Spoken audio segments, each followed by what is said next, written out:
Peggy 12.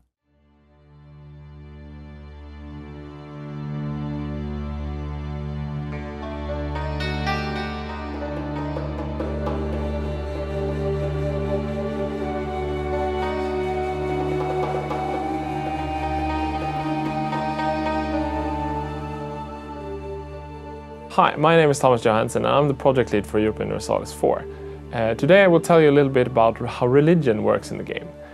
Religion has always been one of the main drivers of conflict and gameplay in all Europa Universalis games. And we have implemented lots of religions, everything from the various forms of Western Christianity, such as Catholicism and Orthodoxy, to pagan religions and Buddhists and Hindus, for example.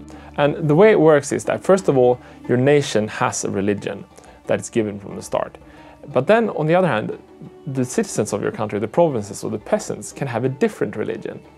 And this can, of course, either create a strength or conflict.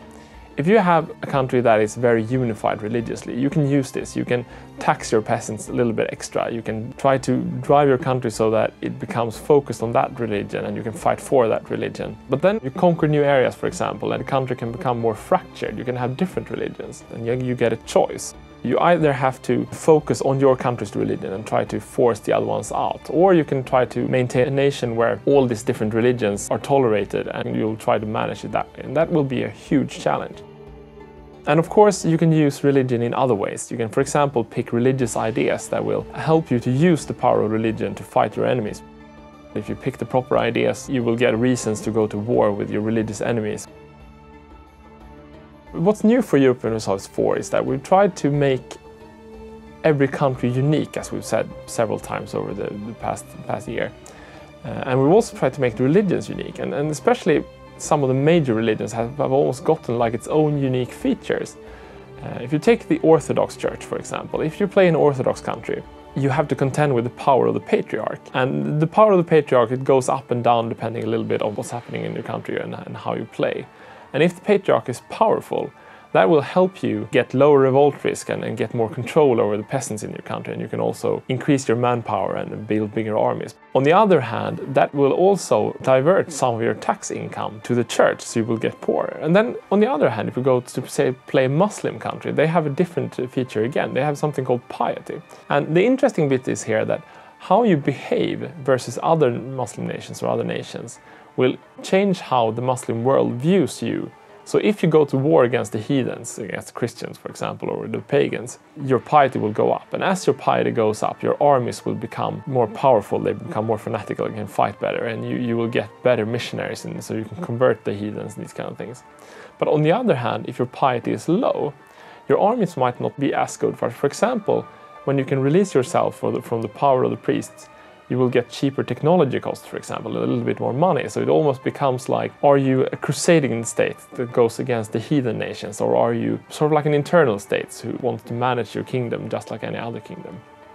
And then, of course, we have the Western Christians. And for me, the way the Western Christianity has kind of a unique mechanic that has always been one of the most interesting moments for me when I play various games of Europa Universalis in the old games as well.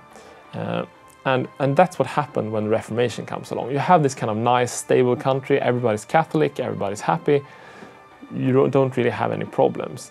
And then you get these kind of the events happen in your country as you play the game. For example, you can hear about preachers coming up and preaching that, you know, the power of the Pope is perhaps not the end of everything and the most important thing out there. And you have a choice, right? You can just throw in jail and everybody will be happy. Perhaps the peasants in the local province will be pissed off for a while and you have to fight them. But then, of course, you can let him go on because, I mean, you have your hands full. You don't want to kill any more peasants today. So you let him just talk. But as you do this, we have a new value called religious authority. And religious authority, it will sort of slightly increase over time.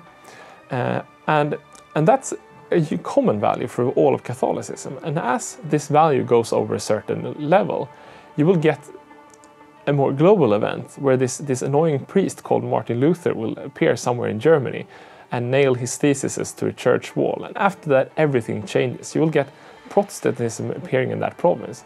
And it will, at least for a few years, it will spread like a disease through Europe. You will get your nice Catholic country will no longer be Catholic. Half your peasants will be Protestants.